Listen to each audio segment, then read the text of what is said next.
Grandpa made one of the greatest records, not only Christmas records. Grandpa Jones made one of the greatest records, I think, that's ever been made in this town or any other town. Dickie Lee was telling me a while ago, he carries this around in his car and listens to it throughout the year. You don't wait till just Christmas time to listen to this.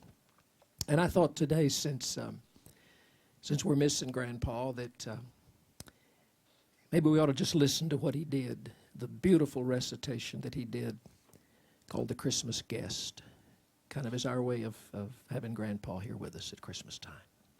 Good.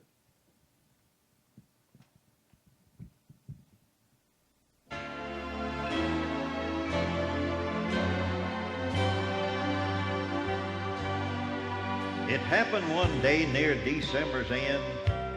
Two neighbors called on an old-time friend, and they found his shop so meager and mean, made gay with 1,000 boughs of green.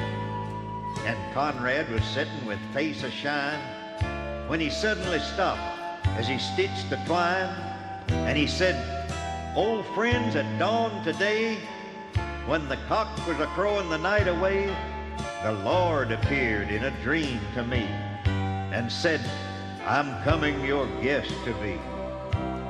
So I've been busy with feet astir, strewing my shop with branches of fir. The table is spread and the kittle is shine, and over the rafters the holly is twined.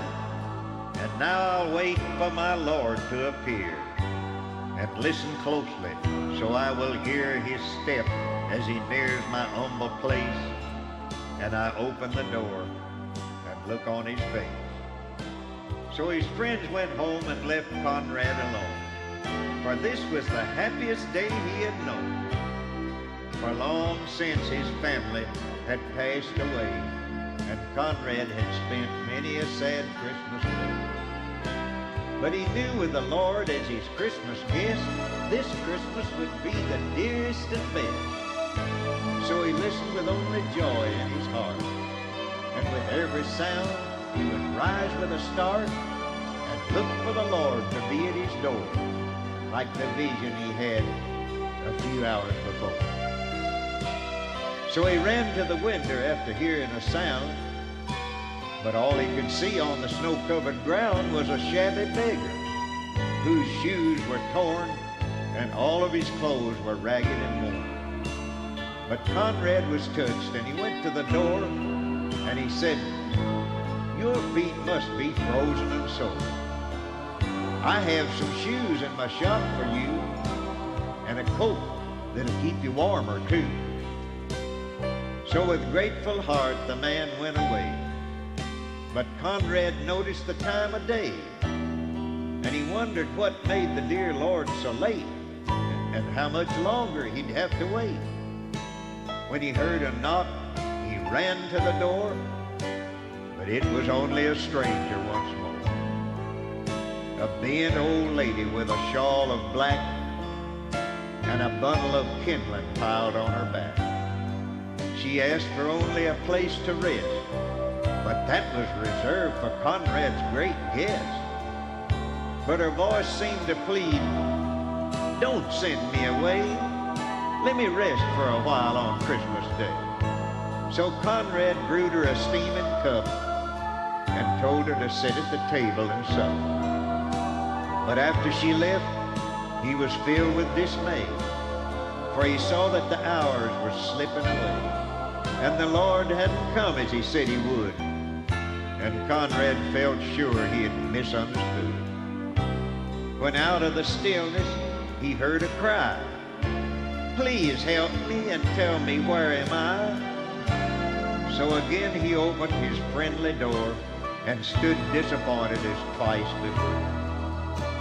It was only a child who had wandered away and was lost from her family on Christmas Day. Again Conrad's heart was heavy and sad, but he knew that he could make the little girl glad, so he called her in and wiped her tears and quieted all her childish fears.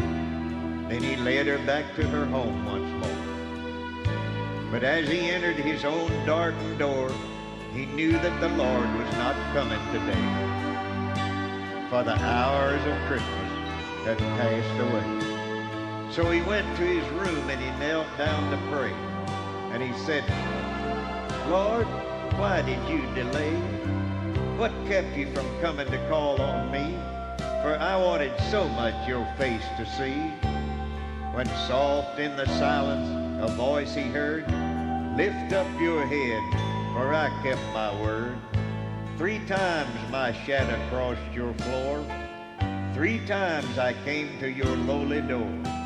For I was the beggar with bruised cold feet. I was the woman you gave something to eat. And I was the child on the homeless street. 3 times I knocked, 3 times I came in, and each time I found the warmth of a friend. Of all the gifts, love is the best. I was honored to be your Christmas guest.